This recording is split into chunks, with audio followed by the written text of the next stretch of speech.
ವಿಚಾರವಾಗಿ ಹಿಂದೂ ಸಮಾಜ ಎಚ್ಚರಿಕೆಯನ್ನು ಪಡ್ಕೋಬೇಕಾಗಿದೆ. ಇವತ್ತು ಇಡೀ ಹಾಸನದಲ್ಲಿ ಕಳೆದ ಒಂದೂವರೆ ವರ್ಷದಲ್ಲಿ ಮತಾಂತರ ಆಗಿರುವಂತ ಹಿಂದೂ ಹೆಣ್ಮಕ್ಳುಗಳ ಸಂಖ್ಯೆ 28.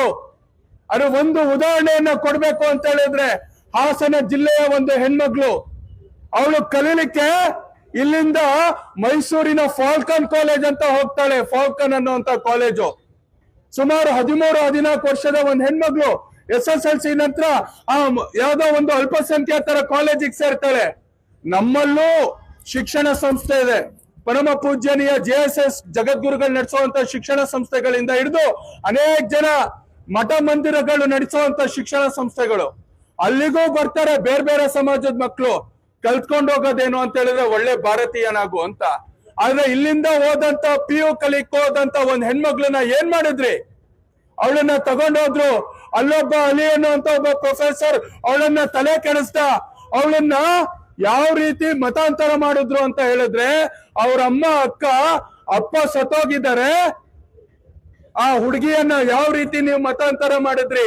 ತಗೊಂಡೋಗ್ಬಿಟ್ಟು ಅವಳಿಗೆ ಇಲ್ದಲೇ ಸಲ್ದರೆನ ನಂಬಿಸಿ, ಹಿಂದೂ ಧರ್ಮ ಅಂದ್ರೆ ಇಲ್ದಲೇ ಇರುವಂತದ್ದು, ಹಿಂದೂ ಧರ್ಮ ಅಂದ್ರೆ ಕೆಟ್ಟ ಧರ್ಮ ಅಂತ ನಂಬಿಸಿ ಅವಳನ್ನ ಮತಾಂತರ ಮಾಡಿದ್ರಿ.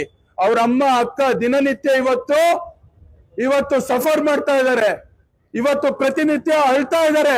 ಆ ಹೆಣ್ಮಕ್ಳನ್ನ ಕರ್ಕೊಂಡ್ ಬಂದು ಉಳಿಸ್ಲಿಕ್ಕೆ ಪ್ರಯತ್ನವನ್ನ ಪಟ್ರೆ ಆ ಹೆಣ್ಮಕ್ಳಿಗೆ ನೋಟಿಸ್ ಅನ್ನ ಕೊಟ್ಟು ಅವಳನ್ನ ತಮಿಳ್ನಾಡಿಗೆ ಕರ್ಕೊಂಡೋಗಿ ಅವಳಿಗೆ ಮತಾಂತರ ಮಾಡಿ ಹೆಸರನ್ನ ಬದಲಾಯಿಸಿ ಅವಳನ್ನ ಜಿಹಾದಿ ಕೃತ್ಯಕ್ಕೆ ಬಳಸ್ತಾ ಇದೀವಿ.